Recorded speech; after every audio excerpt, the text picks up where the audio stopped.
Jack Murphy stared out the window of Earth Command headquarters. The towers of New Washington still gleamed in the morning light. But for how much longer? 25 years ago, when the aliens first arrived, Earth had celebrated. Humans were not alone in the universe. The Galactic Confederation had welcomed Earth with promises of technology, protection, and a bright future among the stars. Now, those promises turned to ash. "They're abandoning us," Ambassador Susan Wright said, her voice flat as she placed the official notice on Jack's desk. The council voted this morning, 8-3. Jack turned from the window, his face hard. "Who voted for us?" "The Kalari, the Promidians, and the Ostrovi," Susan said. "The rest, including the Zentari, voted to classify Earth as strategically expendable." Jack picked up the notice paper because the Confederation had already begun shutting down their digital connections to Earth systems. "They're pulling out their ships tomorrow," Susan continued, "taking their advanced weapons, their shield generators, everything they can carry." Jack crumpled the paper in his fist. "And the Void Swarm?" 6 days out, according to their last report. Maybe 7. Jack walked to the large map table that showed Earth's defenses. Without Confederation support, most of their outer system warning stations would go dark. The planetary shield grid would operate at 30% capacity at best. Earth's own. Ships were too few, too weak compared to the horror that was coming. "We need to tell the president," Jack said. "He already knows. He's calling an emergency meeting in 1 hour." The emergency bunker beneath the presidential residence buzzed with voices as Jack entered. Military officers, scientists, and government officials filled the room, faces grim. President Alan Carter sat at the head of the table, looking 10 years, older than he had a week ago. "Commander Murphy," he said, nodding as Jack took his seat. "Let's begin. The situation is clear. Our alien allies are no longer our allies." "They never were," said a voice from the far end of the table. Captain Olivia Gardner stood up. Her uniform bore the patch of the EDS Defiance, Earth's newest and most advanced ship. Though built with Confederation help, it was crewed and commanded by humans. They were using us as a buffer zone, a sacrifice to slow down the Void Swarm while they strengthened their core worlds. President Carter sighed. "Captain Gardner, now is not the time for—" "Now is exactly the time," Olivia interrupted. "Sir, with respect, we have less than a week before the most dangerous enemy humanity has ever faced arrives in our system. The Confederation is taking their toys and running. We need to act." "What do you propose?" Jack asked. He had always respected Gardner's directness. Olivia touched a control on her wrist device and a hologram appeared above the table. It showed a star map with a path marked in red, leading from Earth through several systems and ending at a pulsing point deep in Confederation space. "This is the Void Swarm's breeding world," she said. "The place where their hive mind originates. The Confederation knows about it but considers it too heavily defended to attack." "How do you know this?" President Carter demanded. Olivia's smile was cold. "Because, sir, not everyone in the Confederation agrees with abandoning us. I have friends who believe that sacrifice is never an acceptable strategy." "Even if this information is accurate," said General Peter Miller, "we don't have the firepower to attack such a target." "Not in a conventional assault, no," Olivia agreed. "But the Defiance wasn't built to be conventional. We've been making modifications." Jack leaned forward. "What kind of modifications?" "The kind the Confederation I wouldn't approve of," Olivia replied. "My engineer, Samantha Lee, has integrated human weapon systems with alien tech in ways they never anticipated. We're faster, more heavily armed, and more stealthy than they know." "You're talking about sending one ship against an entire enemy race?" Susan asked, disbelief in her voice. "I'm talking about striking at the heart while their forces are focused on consuming Earth," Olivia corrected. "If we can disable or destroy their hive mind, the entire swarm collapses. That's the theory anyway." "Theory?" President Carter's voice rose. "You want to bet humanity's survival on a theory?" A quiet voice spoke from the corner of the room. "It's more than a theory, Mr. President. All eyes turned to Dr. Nathan Kelly, Earth's leading xenobiologist who had been studying void swarm specimens from previous encounters. "I've been analyzing their neural patterns," Nathan said, standing up and walking to the table. "The void creatures operate on a quantum entanglement principle that links them to their central consciousness. It's why they fight with such coordination, why they can adapt so quickly to our tactics. But it's also their weakness." He brought up his own data on the holographic display showing complex wave patterns. "Disrupt the central node, and the entire network fails. Not temporarily, but catastrophically." President Carter rubbed his eyes. "So you're suggesting we send our best ship on a suicide mission deep into enemy territory, on the chance that it might disrupt this central consciousness?" "Not just our best ship," Olivia said. "Our best people. A volunteer crew. I already have 87 signed up."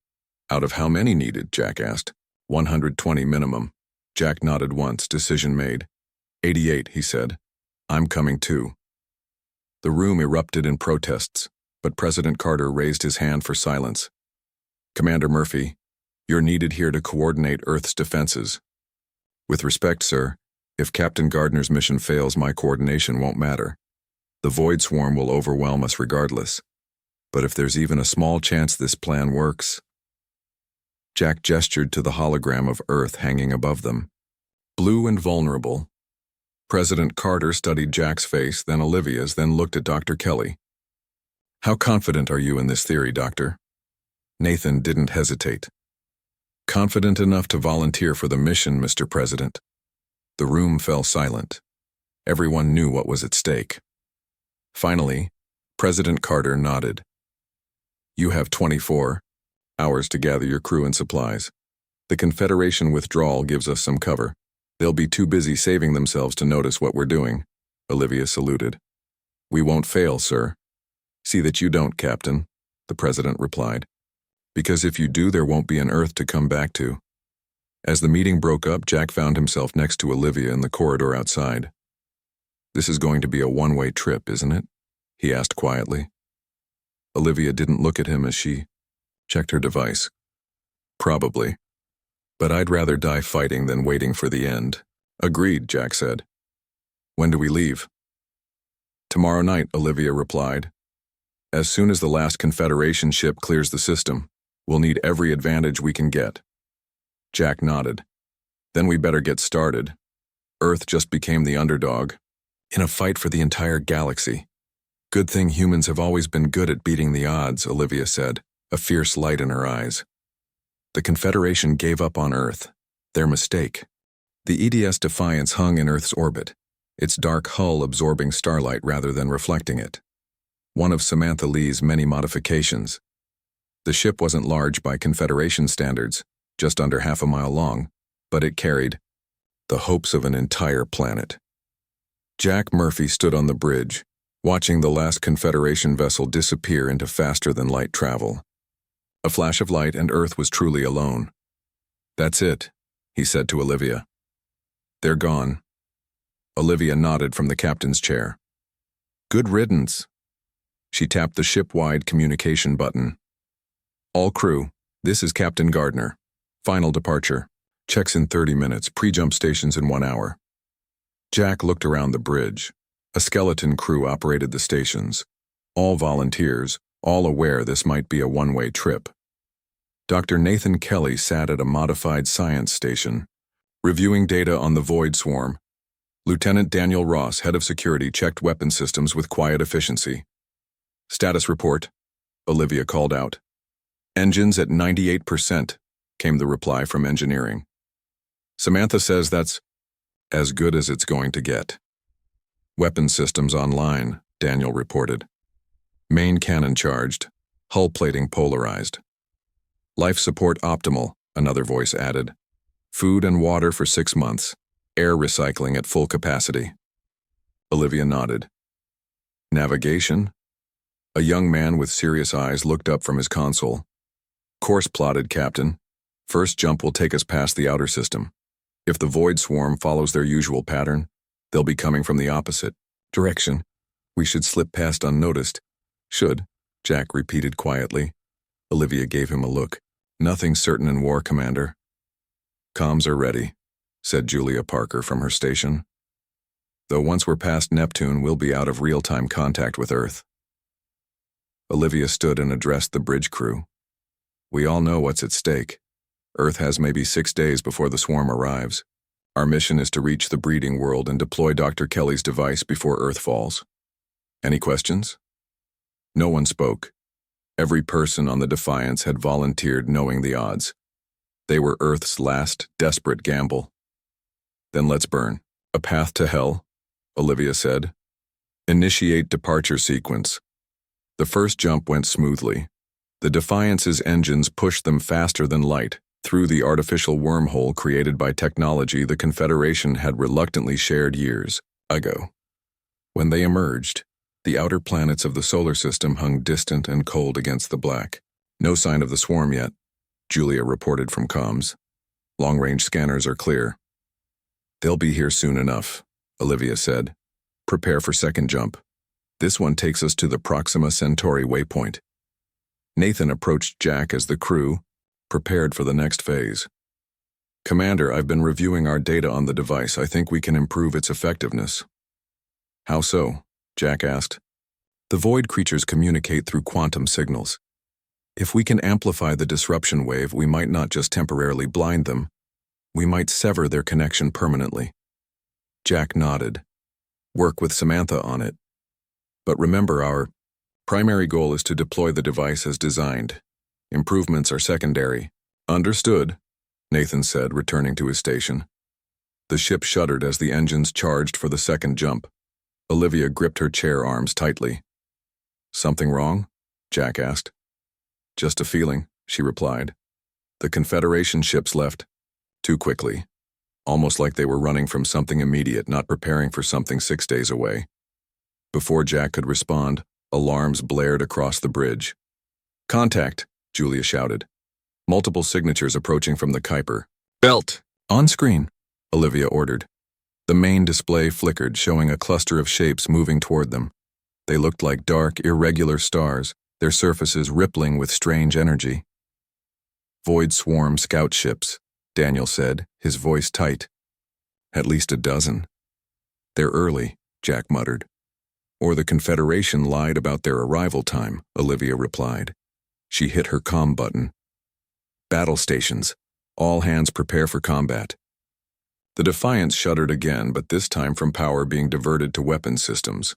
We can't engage them all, Jack said. Not if we want to complete the mission. Agreed, Olivia replied. Lieutenant Ross, target the lead ship only. Navigation, plot a jump trajectory through their formation. We'll hit and run. Daniel's fingers flew across his console. Target locked. Fire main cannon. A pulse of energy erupted from the Defiance, striking the lead void ship. The alien vessel shuddered, its surface rippling more violently before it broke apart into floating debris. Direct hit, Daniel called out. The others are responding, changing formation. Jump now, Olivia ordered. The stars blurred as the Defiance leapt forward, engines straining. For a moment it seemed they would break through cleanly. Then the ship rocked violently. We've been hit. Samantha's voice came over the comms from engineering. Port shield generator is down. Hull breach on. Deck 4. Seal it off, Olivia commanded. Damage control teams to Deck 4. Status on the jump drive? Functioning, but strained, came the reply. We can make the jump to Proxima, but we'll need repairs after. Jack moved to a secondary console, pulling up ship schematics. The breach is in a storage area. No casualties reported, but we've lost some supplies. Olivia nodded grimly. Make the jump. The Defiance lurched forward again, leaving the void ships behind as it tore a hole through space itself. The Proxima. Centauri Waypoint was an abandoned Confederation outpost. Once a bustling trade hub, it had been evacuated when the void swarm first appeared in this sector. Now it orbited the red dwarf star like a ghost, dark and silent. No power signatures, Julia reported as they approached. Station appears abandoned as expected. Good, Olivia said. We'll dock and make repairs. Lieutenant Ross, prepare a boarding party. We need to salvage any useful technology or supplies. Daniel nodded. I'll lead the team myself. I should go, too, Nathan said unexpectedly. There might be research data in their computers. Olivia considered him. Scientists weren't typically part of boarding parties, but Nathan had proven himself capable. Agreed, she said finally, but stay with the security team at all times. As the boarding party prepared, Jack joined Olivia at the viewport. The abandoned station loomed ahead, a stark reminder of how quickly the Confederation retreated when threatened. You think they'll find anything useful? Jack asked. I hope so, Olivia replied. Because that encounter back there confirmed my suspicions. The Void Swarm is already in our system much earlier than we were told. Which means Earth has less time than we thought, Jack finished, his face grim. Olivia nodded. And so do we. The abandoned Proxima Centauri station was cold and dark as Lieutenant Daniel Ross led his team through the main airlock. Their flashlights cut through the blackness, revealing empty corridors and signs of a hasty evacuation. 6 security officers moved in formation around Dr. Nathan Kelly, who carried a portable scanner. Stay alert, Daniel said into his comm. Just because the station reads as abandoned doesn't mean it is. The air is thin but breathable, one of the officers reported. Life support systems are running on minimal power. Nathan studied his scanner. I'm detecting power signatures 3 levels down. Looks like some systems are still active. Daniel nodded. That's where we'll go. Remember, we need navigation data, supplies, and anything else that might help us reach the breeding world. They moved through the station carefully, passing empty crew quarters and workstations. Occasionally, they found personal items left behind. Photos, clothes, small mementos from worlds they would never see again. They left in a hurry, Nathan observed, picking up a child's toy from the floor. Wouldn't you? Daniel replied. The Confederation doesn't believe in fighting losing battles. They saw the swarm coming and ran, like they did with Earth. Nathan said quietly. They reached a sealed door on the 3rd level. The sign above it read, Command Center, in several alien languages, with English added as an afterthought. This is it, Daniel said. Prepare to breach. One of the security officers attached a small device to the door's control panel. After a few seconds, the panel flickered to life and the door slid open with a hiss. The command center was larger than expected, with curved walls and a high ceiling. Workstations lined the perimeter, and a large holographic projector sat in. The center, currently dark. Check for any working terminals, Daniel ordered. Dr. Kelly, see if you can get that main system online. The team spread out, examining the alien technology. Most of it was similar to what they had on Earth. The Confederation had standardized their tech across member worlds. Nathan approached the central projector. This should still work if I can restart the power flow. He opened a panel on its base and began reconnecting wires. One of the security officers called out from across the room. Lieutenant, I've found something. Looks like a data storage unit still powered. Daniel joined her at the terminal. Can you access it? I think so. It's using standard Confederation protocols. She tapped at the interface and the screen flickered, with alien text. It's locked, but I can bypass. A loud bang echoed through the station, cutting her off. The floor trembled beneath their feet. What was that? Nathan asked, looking up from his work. Daniel tapped his comm. Ross to Defiance. Did you detect any explosions on the station? Olivia's voice came through, tense and urgent. It wasn't the station. We have company. A void swarm vessel just appeared at the edge of the system. It's heading your way. How long do we have? 10 minutes, maybe less. Get what you need and get back to the ship. Daniel turned to his team. You heard the captain. Work fast.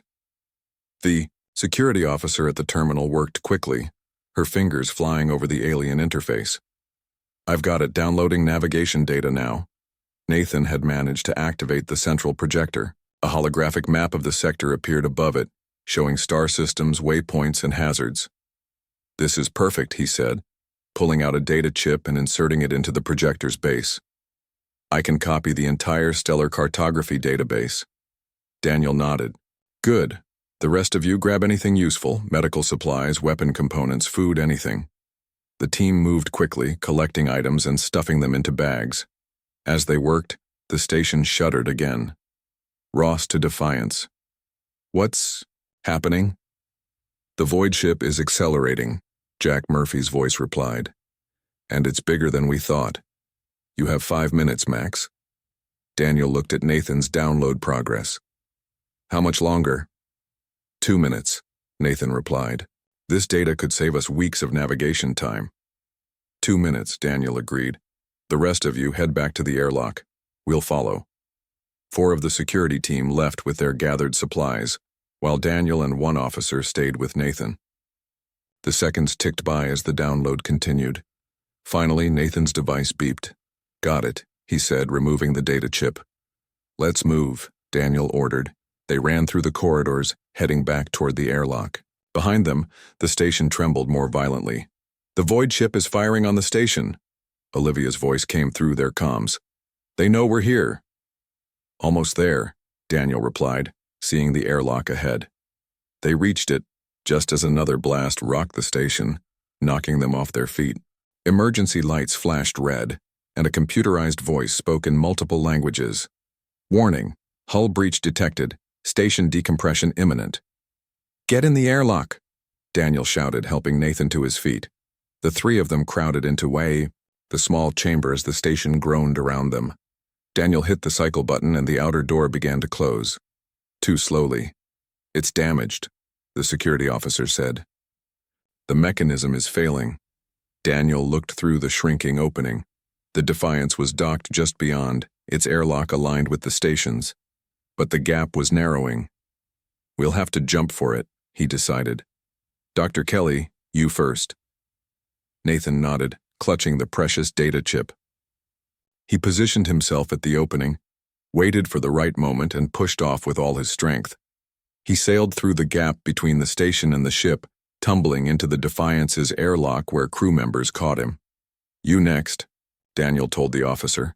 She made the jump successfully as well. Daniel prepared to follow, but another explosion rocked the station. Metal groaned, and the gap narrowed further. It was now barely wide enough for a person. Daniel took a deep breath and jumped. He felt the edge of the closing door graze his leg as he passed through, then hands grabbing him and pulling him into the Defiance. We've got him, someone shouted. Detach from the station, Olivia's voice ordered over the intercom. Full reverse, thrust. The Defiance shuddered as it pulled away from the doomed station. Through a viewport, Daniel watched as the void ship, a massive dark shape against the stars, fired again. The abandoned station broke apart, pieces scattering in the vacuum. Get us out of here, Daniel heard Jack say as a crew member helped him to his feet. Preparing for jump, the navigation officer responded. The Defiance's engines hummed, building power. Then the stars blurred and they were gone, leaving the destroyed station and the void ship behind. In the ship's medical bay, Daniel sat on an examination table as a medic checked the cut on his leg. Nathan stood nearby, still holding the data chip. Was it worth it? Daniel asked him. Nathan nodded. More than you know. This isn't just navigation data. The station was collecting information on void swarm movements throughout the sector, and I found something else, something unexpected. What's that? Evidence that we're not the only ones the Confederation abandoned. The Defiance drifted in the shadow of a large asteroid, engines powered down to avoid detection. 3 days had passed since their escape from Proxima Centauri. 3 days of hiding, planning, and making repairs. In the ship's conference room, Olivia stood before her senior officers. A holographic map floated above the table, showing their current position and the long path ahead. Thanks to the data Dr. Kelly recovered, we now know the Confederation's dirty secret, she said. We weren't the first world they abandoned to the void swarm. There have been others. Jack studied the map where several star systems were marked in red. How many? At least 7 inhabited systems in the past 3 years, Nathan answered. He had barely slept since recovering the data, analyzing every piece of information. The Confederation's strategy has been consistent. Sacrifice the outer worlds to buy time for the core. Bastards, Daniel muttered. Olivia nodded. But here's where it gets interesting. One of those abandoned worlds has been fighting back. They've survived nearly 8 months after being written off. She zoomed the map to focus on a star system with 3 planets. The Noxtari homeworld. According to the station's records, they were considered primitive by Confederation standards, much like us. They were admitted only 12 years ago.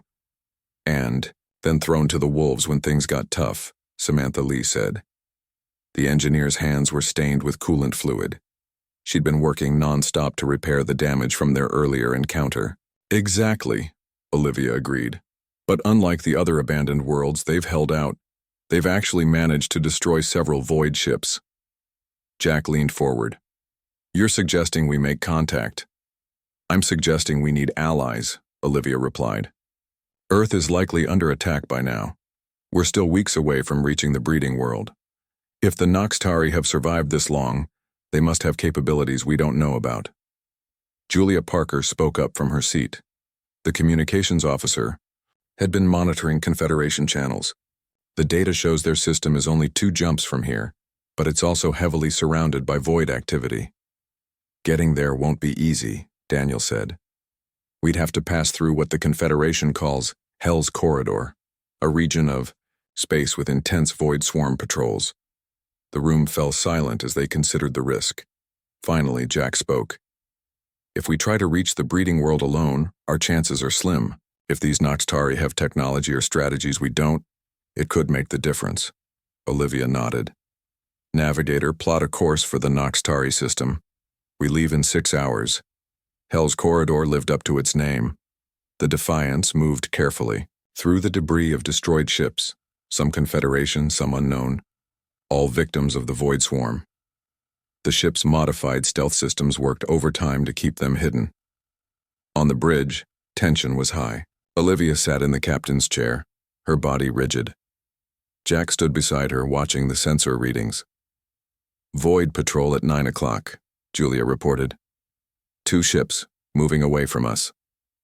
Hold course, Olivia ordered quietly. Keep power levels minimal. The Defiance drifted past the patrol, unseen in the shadow of a destroyed cruiser. Minutes passed in silence.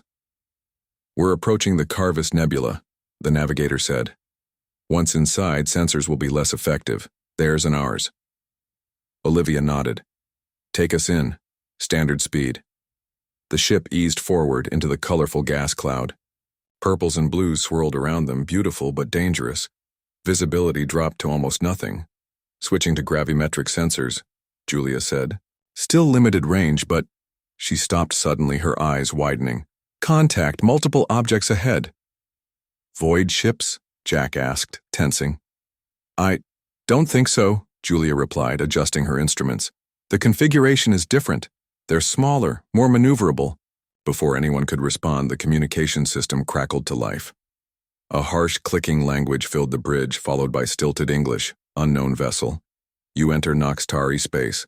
Identify or be destroyed. Olivia exchanged a glance with Jack, then nodded to Julia. Open a channel.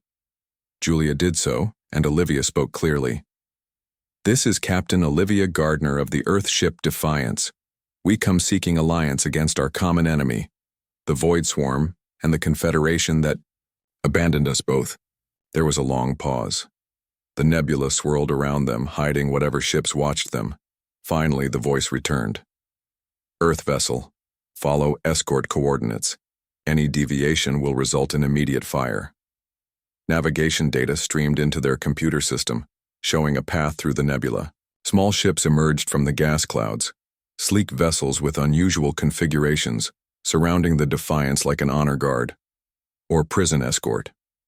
Follow their lead, Olivia ordered. The Defiance moved deeper into the nebula, following the Noxtari ships. After 20 minutes, they emerged into a clear pocket of space. A planet loomed ahead, partly shrouded by the nebula, a natural fortress. Clever, Jack murmured. They're using the nebula as a shield. More Noxtari ships appeared, forming a defensive perimeter, One larger vessel approached, taking position alongside the Defiance. "Earth vessel," the voice came again. "You will dock at orbital station. Representatives will meet. Be warned, any hostile action will result in your destruction." "Understood," Olivia replied. "We come in peace and mutual interest." As they approached the orbital station, a sprawling structure partially built into an asteroid, Jack moved closer to Olivia. "This is risky," he said quietly. "We know nothing about these beings." "We know they've survived," Olivia replied. "That's enough for now." The docking procedure was tense but smooth. When the airlock sealed against the station, Olivia selected her landing party. Herself, Jack, Nathan, and Daniel with 2 security officers. "Julia, you have the con," she said. "If anything goes wrong, your priority is the mission. Get the ship to the breeding world." Julia nodded solemnly. "Understood, Captain. Good luck." The team gathered at the airlock, weapons holstered but accessible. As the door opened, they got their first look at the Noxtari. The aliens stood slightly, taller than humans, with slender bodies covered in short, iridescent scales. Their faces were almost reptilian, with large, multifaceted eyes that shifted color as they moved. They wore minimal armor and carried weapons unlike anything the humans had seen. One Noxtari stepped forward. Its scales shimmered blue-green as it spoke, a translator device at its throat. "I am Zalvek, defense commander of the Noxtari remnant." Its voice was smoother through the translator but still had a clicking undertone. "You claim to be from Earth, a world we believed already, consumed by the void." Olivia stepped forward. "Earth still stands, Commander, and like you, we refuse to be sacrificed for the Confederation's convenience." Zalvek's eyes shifted to gold, an emotion the humans couldn't read. "You are far from home, Earth Captain. What do you seek here?" "An alliance," Olivia said simply. "We have a plan to strike at the heart of the Void Swarm, their breeding world, but we need help to reach it." The Noxtari commander was silent for a moment, its eyes now pulsing between colors. "Ambitious," it finally said. "Perhaps foolish. But the Noxtari appreciate courage." It gestured down the corridor. "Come. The Council will hear your plan. Then, we decide if your path through hell is one we wish to share." 2 weeks had passed since the meeting with the Noxtari Council. 2 weeks of planning, preparing and modifying both the Defiance and the 3 Noxtari ships that would join them. The alliance was uneasy at first, but grew stronger as humans, and aliens worked side by side. In the Defiance's newly expanded lab, Nathan worked with Tirlon, the lead Noxtari scientist. Their scaled hands moved deftly over the device that would, if all went well, destroy the Void Swarm's hive mind. "Your original design was impressive," Tirlon said, multifaceted eyes shifting to a deep purple of concentration. "But with our understanding of quantum harmonics, the disruption wave will be 3 times stronger." Nathan nodded. "And adding the Noxtari crystal matrix should make it resistant to the Void's defensive measures." He looked at their creation with a mixture of hope and worry. "Will it be enough?" Tirlon's eyes flashed gold. "It must be. The latest transmission from my homeworld reports increased Void activity. And your Earth?" Nathan closed his eyes briefly. The last message from Earth received 5 days ago had been grim. Major cities in ruins, the planetary shield failing, ground forces fighting desperately against Void creatures that had breached the defenses. "Earth is still fighting," he said firmly. "Your people survived 8 months. Ours will too." On the bridge, Olivia studied the final approach plan with Jack and Zalvek. The holographic display showed Terminus, the massive space station that housed the Void Swarm's breeding world. "The station was once a Confederation research facility," Zalvek explained, "before it was overrun and converted by the Void." Jack pointed to several spots on the station's outer ring. "These docking ports are still functional according to the scans. If we can get a team inside." He trailed off, knowing how difficult that would be. "Our ships will create a diversion here and here," Zalvek said, indicating 2 sections of the station. "Draw their defenses away from your approach vector." Olivia nodded. and once inside, Lieutenant Ross's team will fight their way to the central chamber and deploy the device. A good plan, said a new voice. They turned to see a tall, elegant alien entering the bridge. Unlike the other Noxtari, his scales had a silvery sheen, marking him as much older. Council Leader Vosken, Zalvek said with a respectful head tilt. We did not expect you. The elder Noxtari approached the hologram. I wish to see for myself the plan that will either save our peoples or doom them. His eyes shifted through several colors before settling on deep blue. It is bold, perhaps our only hope. He turned to Olivia. Captain Gardner, when the Confederation abandoned us, they said we were too primitive to be worth saving, that our civilization had not earned the right to survive. His voice carried no bitterness, only resolve. Now we stand together with humans, another primitive species, to attempt what the mighty Confederation feared to try. Olivia met his gaze.